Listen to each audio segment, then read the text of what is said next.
Este es Miguel Hidalgo, una persona de alto valor histórico para México. Él fue quien inició el famosísimo Grito de Dolores acompañado de su estandarte de la Virgen de Guadalupe. Esto inició un revuelo de nivel histórico. Tras haber dado el grito, oficialmente se daba inicio a una guerra entre España y lo que entonces era Nueva España.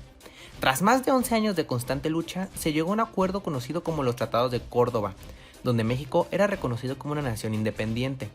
Hasta ahí todo bien. Pero tras la independencia, Agustín de Iturbide fue nombrado emperador de México, aunque esto no duró mucho, de hecho solo 9 meses. Luego llegó el militar Antonio López de Santana, quien proclamó el Plan de Casamata, y con esto el imperio fue deshecho ya que el Congreso se reuniría de nuevo. Ahora se decretaría la Constitución de 1824, donde México era reconocido como una república federal. En esta instancia, Guadalupe Victoria fue asumido como el primer presidente de la república. Guadalupe trató de impulsar la economía con ayuda del comercio, y se podría decir que lo medio logró. 4 años después, las primeras elecciones presidenciales se llevarían a cabo. Manuel Gómez Pedraza habría ganado, pero Santana se opuso ya que los ideales de Manuel no se ajustaban a los suyos, y Vicente Guerrero quedaría como el segundo presidente de la república. Ahora habría surgido una marcada división social, los liberales contra conservadores, ambos luchando por sus ideales. Estos primeros idolatrando a la iglesia, la monarquía y por supuesto la centralización del gobierno. Por otro lado, los liberales, quienes se decantaban por un gobierno federal y una democracia. Fue en 1836 cuando se firmaría la primera constitución centralista conocida como las 7 leyes. Ahora los conservadores tomarían el poder. Y, por cierto, ¿a qué no sabes quién promovía esta constitución?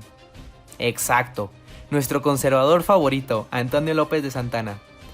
Con esta nueva constitución surgieron diversos problemas. El primero, Texas se independizó porque la nueva constitución traía consigo menos derechos a los estados.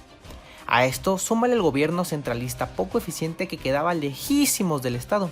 Y bueno, creo que es entendible que los tejanos hayan decidido separarse. Después, Estados Unidos decidió invadir México. Vieron una oportunidad de expansión y así fue.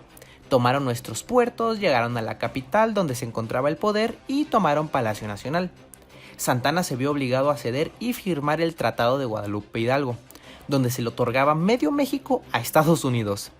Y de esta forma, Estados Unidos se quedó con los actuales estados de California, Nuevo México, Arizona, Nevada, Utah y Colorado.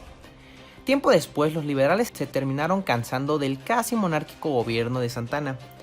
Aquí surgieron 2 nuevos héroes liberales, Juan Álvarez y su compañero Ignacio Comonfort, quienes se decidieron a derrocar a Santana, además de eliminar los privilegios eclesiásticos para de esta forma separar la iglesia del Estado. Y de hecho lo lograron. Benito Juárez fue nombrado ministro de Justicia y ayudó a la Constitución de 1857, que por cierto era de ideales liberales. Cuando Juárez llegó a la presidencia, quitó el pago de la deuda externa, esto por la inestable economía mexicana. Esto hizo que se echara encima España, Inglaterra y Francia. Manuel Doblado fue enviado por Benito Juárez para hablar y tranquilizar a los representantes de estas 3 naciones. Se llegó a un acuerdo, y todos estos se fueron en paz a excepción de Francia, que por cierto, tiempo antes ya se había puesto de acuerdo con los conservadores para imponer una monarquía en el país. Esto por supuesto le convenía a los franceses. De esta forma podían controlar cada movimiento y evitar la expansión de su enemigo nato, Estados Unidos. Y a la vez los conservadores se callaban un rato porque ya tendrían la monarquía que tanto anhelaban.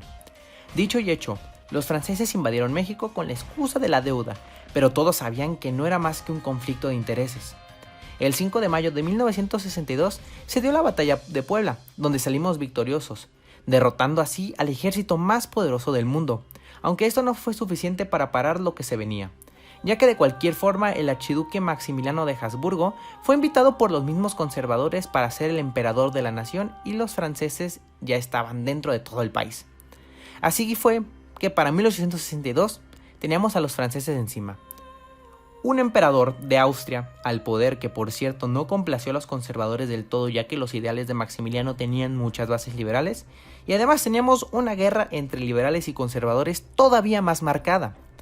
En un momento dado, Francia se vio amenazada por Alemania y retiró las tropas de México. Aquí los mexicanos aprovechamos y Maximiliano y sus 2 principales generales fueron ejecutadas bajo órdenes de Benito Juárez.